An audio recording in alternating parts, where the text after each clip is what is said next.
Back in the spotlight, this kid right here, Bralen Henderson.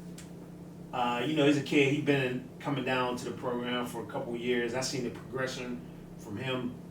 He went from a tight end, and now he's one of the top defensive ends getting recruited in the area.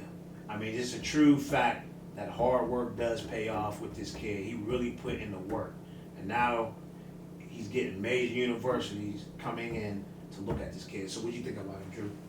I love Bralen. Like Bralen's a baller. He has that title, like being a late bloomer, and really that just comes with just his size. He was a small guy that's always been able to play. Right. But at this time last year, Bralen was maybe 6'1"-ish, Right. maybe about 220 pounds. Right. Once COVID hit, in the spring, I didn't see Bralen again until August. We had the top 120 camp with Rivals, and the reaction was whoa. Yeah, I know. Like he hit a growth spurt. He was dominating. And he was in the weight room. Right. And immediately I was like, yo, he's going to dominate this year. Right. And then a lot of people didn't know about him because the guys that he was playing behind, Central had, 4 Division I guys on their defensive line. Right. A.J. Beatty, who's out of North Carolina. The twins. Elliot Donald. And then Elliot Donald, his resume speaks for itself. Right. So, you got guys like that. It's easy to get overlooked. Right. And Bralen came on the scene and, made a splash, but it wasn't nothing that, surprised me, or I would say surprised anybody that knew what he was capable of. Right. 13 sacks. Ooh. Got my man Bralen. There he is playing in the 3 technique. Ooh, man.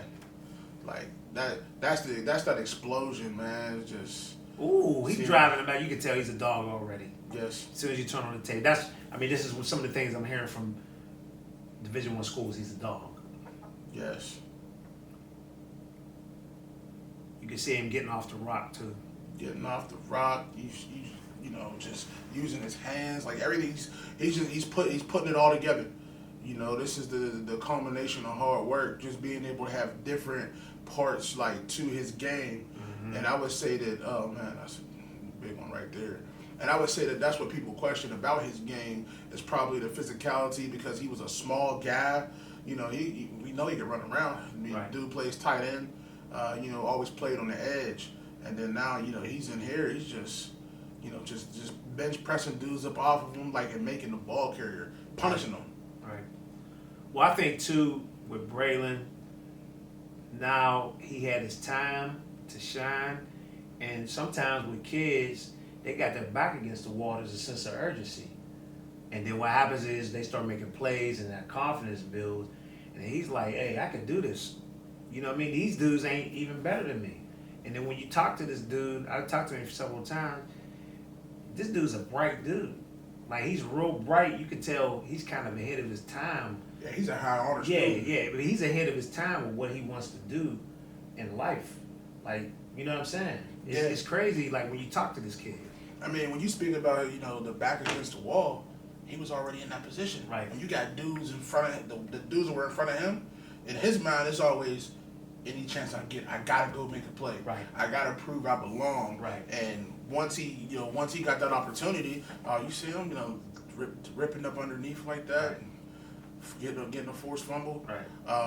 And I think the growth spurt that he hit with the size, Right.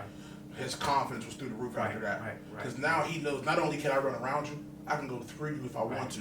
And those first couple plays on the tape, he's going through guys. Right. I mean, Ooh. I look like an NFL play. Hey, Norwin has some big boys. Them dudes 300 pounds across the board. And seeing him do that. I know he got some the smaller FCS, but I truly believe this guy can play on the BCS level. I've talked to coaches, and they've said he's an FBS guy. Right.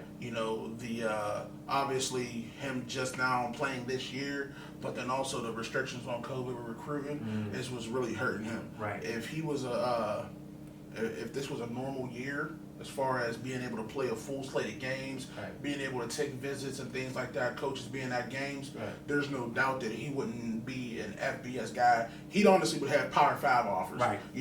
I'm not saying that Alabama or LSU's coming there to get him, but the whole MAC All those schools have Right. offered by now. Right. And then, you know, other schools like The Purdue's, the Indiana's, the ACC, Syracuse, Big Ten schools, yeah. yes. Rutgers, yeah. For sure. Right. They'd be all over it. Right.